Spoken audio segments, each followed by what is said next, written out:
యావత్ తెలంగాణ మొత్తం కూడా కాంగ్రెస్ ప్రభుత్వం వచ్చిన తర్వాత తెలంగాణలో జరుగుతున్న పరిణామాలన్నిటి కూడా క్షుణ్ణంగా పరిశీలిస్తున్నది. గత సంవత్సరము తెలంగాణ దశాబ్దోత్సవాలను ఎంతో గొప్పగా బీఆర్ఎస్ ప్రభుత్వము 21 రోజులు ఘనంగా కార్యక్రమాలు ఏర్పాటు చేసుకోవడం జరిగింది. గత 10 సంవత్సరాల్లో బీఆర్ఎస్ ప్రభుత్వము సాధించిన విజయాలను అనేక రంగాలలో, వ్యవసాయ రంగం కావచ్చు, విద్యా రంగం కావచ్చు, రవాణా రంగం కావచ్చు, వీటన్నిటిని గొప్పగా 21 రోజులు పండుగ వాతావరణంలో తెలంగాణ మొత్తం జరిగింది.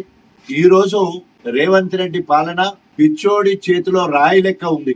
6 నెలలు ఆకిలి ఊడకపోతే ఏ రకంగానైతే చెత్త పడుతుందో చూసి ఈ 6 నెలలు ఎలాంటి అభివృద్ధి చేయకుండా ఇక చూసినా చెత్త పడ్డదనే చెత్త రాజకీయాలు చేస్తా ఉన్నాడు రేవంత్ రెడ్డి గారు. అనేక మేధావులతోటి, శాస్త్రవేత్తలతోటి, న్యాయ నిపుణులతోటి అందరూ కలిసి తెలంగాణ లోగోను తయారు చేయడం జరిగింది. గొప్పగా తెలంగాణ అంటేనే హైదరాబాద్ లో ఉన్న చార్మినార్, అది ప్రపంచం మొత్తం కూడా భారతదేశంలో ఉన్న మాన్యుమెంట్స్ లలో హైదరాబాద్ రాగానే ఫస్ట్ గుర్తొచ్చేది చార్మినార్. చార్మినార్ కట్టి 400 సంవత్సరాలు అయితే 400 సంవత్సరాల దశాబ్ది ఉత్సవాలను గొప్పగా కాంగ్రెస్ హయాంలో చేయడం జరిగింది. ఈ రోజు అదే కాంగ్రెస్ చార్మినార్ ఆనవాళ్లు లేకుండా తెలంగాణను చూపించాలనే ప్రయత్నం ఎంత సిగ్గుచేటు. అసలు తెలంగాణ ప్రజలకు ఏం చెప్పబోతా ఉన్నారు?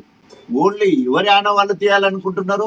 చార్మినార్ అనేది కేసీఆర్ ఆనవాళ్ళేం కాదు, హైదరాబాదే కాదు, మొత్తం ప్రపంచం అంతటా ప్లేగు వ్యాధి వచ్చినప్పుడు సమర్థవంతంగా మరి ఆ రోజు ఎదుర్కోవడమే కాకుండా అనేక వేల మంది, లక్షల మంది చనిపోతే దానికి హిందువులు, ముస్లింలు అనకుండా అందరూ ప్రార్థనలు చేసి ఆ ప్లేగు వ్యాధిని నివారించగలిగింది.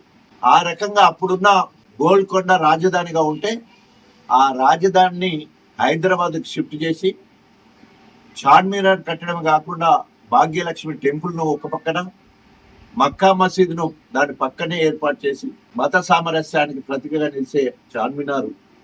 అదేవిధంగా దాదాపు 12వ శతాబ్దంలో 200 సంవత్సరాలు పాలించిన కాకతీయ రాజులంటేనే గొలుసుకట్టు చెరువులు, ప్రజాపాలన, వ్యవసాయము, అదేవిధంగా సుపరిపాలనకు నిదర్శనము కాకతీయ రాజుల పాలన.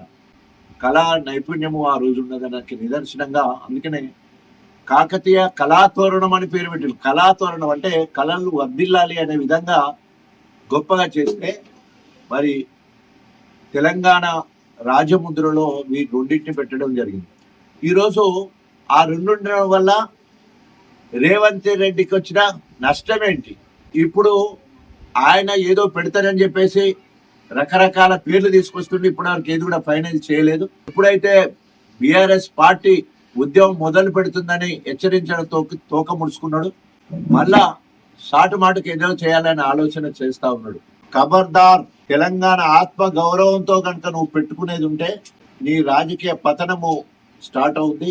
నీ అహంకారానికి, తెలంగాణ ఆత్మ గౌరవానికి రేపు ప్రజలు కర్రు కాల్చి వాత పెడతారు నీకు. ఈయన వచ్చినప్పుడు చెప్పిన మాటలు వేరు, ఇప్పుడు చేస్తున్న విధానాలు వేరు. 6 నెలల్లో ఇప్పటి వరకు ఇచ్చిన హామీలు ఒక్కటంటే ఒక్కటి చేయలేదు. 10 ఏళ్లలో కేసీఆర్ గారు చేసిన అభివృద్ధి సంక్షేమ కార్యక్రమాలు కనీసం సజావుగా వాటిని ముందుకు తీసుకుపోవడానికి నేను నుంచి అయితే లేదు. ఛాలెంజ్ చేస్తా ఉన్నాం, రేవంత్ రెడ్డి నువ్వు మళ్ళా 10 ఏళ్ళు పాలన చేసినా కూడా కేసీఆర్ చేసిన పనులలో సగం పనులంటే కూడా చేయలేవు. నువ్వు నిన్న నుంచి కాదు, 6 నెలల్లో నీకంతూ ఒక ప్రణాళిక లేదు. అసలు నీకు రాజకీయాల మీద అవగాహన లేదు. అడ్డిమారి గుడ్డి దెబ్బ లెక్క నువ్వు అధికారంలోకి వచ్చినావు. నువ్వు పిసిసి అధ్యక్షుడు అయిన తర్వాత హుజురాబాద్ ఓడిపోయింది, మునుగోడు ఓడిపోయింది, హుజూర్ నగర్ ఓడిపోయింది, నాగార్జున సాగర్ ఓడిపోయింది. అన్ని కూడా ఓడిపోయిన చరిత్రే ఉంది.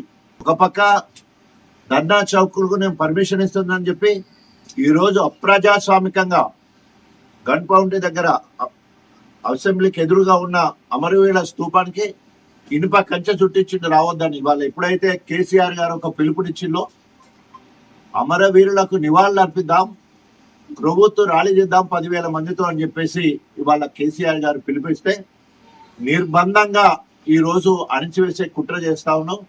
ప్రజలందరూ కూడా తెలంగాణ ఉద్యమకారులు తిరగబడితే మరో ఉద్యమం చేపట్టడానికి కూడా ఇవాళ వెనకాడడం లేదు తెలంగాణ ఉద్యమకారులు.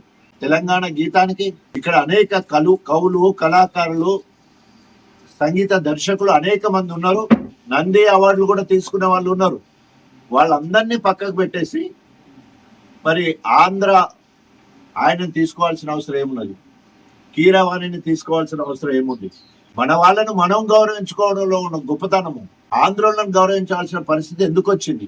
ఈరోజు వరంగల్కి సంబంధించిన ఎమ్మెల్యేలందరూ కూడా మీకు ఏ మాత్రము తెలంగాణ ఆత్మగౌరవం, వరంగల్ బిడ్డలైతే కాకతీయ కళా తోరణం పోయినప్పుడు ఏ ఒక్కరు కూడా నోరు మెదపడం లేదు. ఇంకొక అడుగు కడియం శ్రీహరి ఒక మాట మాట్లాడతాడు, మొత్తము నేను ఆనాడు వరంగల్ను 6 ముక్కలు చేస్తుంటే వద్దన్న నా మాట లేదని చెప్పేసి. మరి ఇప్పుడు ఎక్కడ పోయినావు? కాకతీయ కళా తోరణాన్ని తెలంగాణ ముద్ర నుండి తీసేస్తుంటే నువ్వు ఏం చేస్తున్నావు? గాడిది పండుగ ఉంటున్నావా? అభివృద్ధి అభివృద్ధి అని గణపురం అభివృద్ధి చేస్తారని చెప్పి పోయినావు కదా. తెలంగాణ కాకతీయ కళా తోరణం లేకుండా చేయడమేనా నువ్వు చేస్తున్న అభివృద్ధి?